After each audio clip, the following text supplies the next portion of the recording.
Hi, I'm John Holden. Welcome to Earth.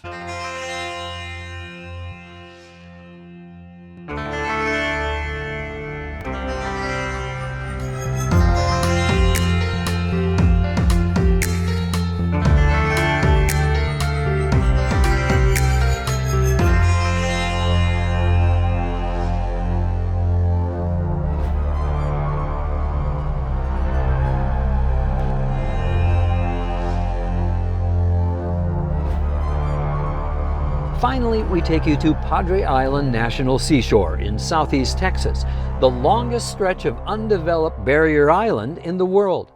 So do you remember the nasty winter storm that affected Texas back in February of 2021, where millions of Texans were without heat for days?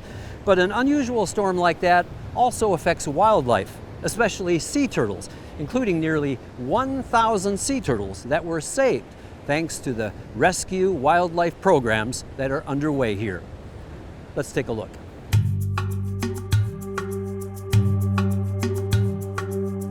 Sea turtles, even though they're cold-blooded reptiles, they depend on water temperature to maintain body heat.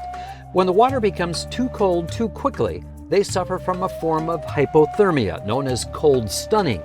This causes decreased blood circulation, shock, pneumonia, and sometimes death. Along the Texas coast, here at Padre Island National Seashore, rescuers worked around the clock during that brutal cold snap in February 2021 to save hundreds of critically injured turtles. The water temperatures dropped so quickly, they literally just stunned, which we call hypothermic stunning, and they needed rescuing because they were vulnerable to predators and to boat strikes, and were not able to get to safety where they ended up washing up on the beach and unable to move for days. So to save about 3,000 turtles in the local area, of which 1,000 went to the Texas State Aquarium for rescue and care. This was enormous. We haven't seen a cold stun event like this in the history. We've talked about cold stun events that date back to the 1800s, but this erased all of those. And it brought everybody into the park. The aquarium is one of our primary partners. If they had not been here, we could not have done this job.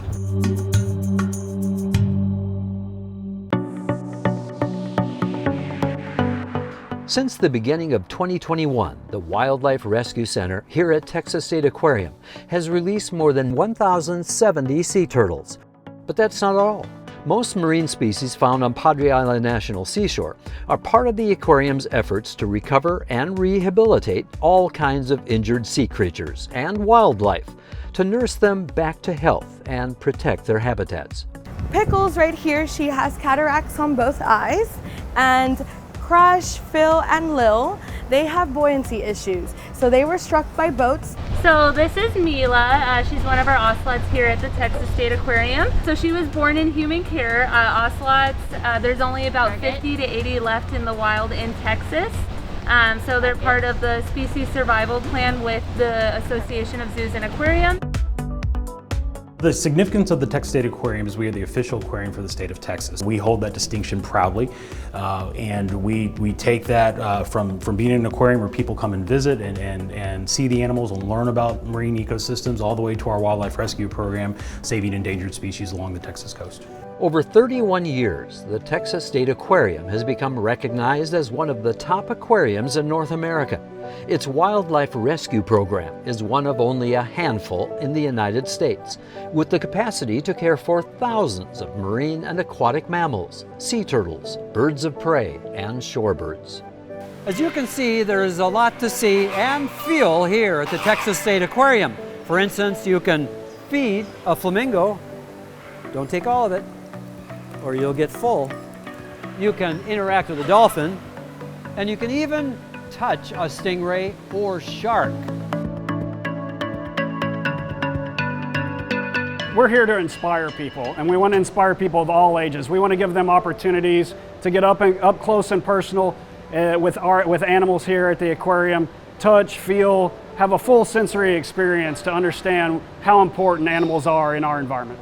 Aquarium visitors don't just have up-close and personal contact with these animals, they can feel good that the price of admission actually supports marine and wildlife conservation and animal care. So this is a behind-the-scenes look at the Wildlife Rescue Center. Here, boy. We're here with a 1-year-old orphan dolphin calf who loves to play with toys and squirt guns. We're just taking care of him until he's old enough to take care of himself and find a new home. His mother was deceased at the time, and so at that age, unfortunately, bottlenose dolphins can't really fend for themselves, and he was very dehydrated and malnourished, and he wouldn't have made it without any human intervention. But today? Yeah, he's doing great. So he's been with us for about 4 months now, and so at this point we have taken him to a point where he is healthy and he'll be able to live out the rest of his life, and we're looking for a good home for him for that to happen. A visit to the Texas State Aquarium inspires a new appreciation for our oceans and the wildlife that lives in and around them. Thanks to the aquarium's presentations, exhibits, and wildlife rescue programs, it's becoming a global leader in protecting the marine animals of the world, the Caribbean, and the Gulf of Mexico. I'm John Holden. Thanks for watching.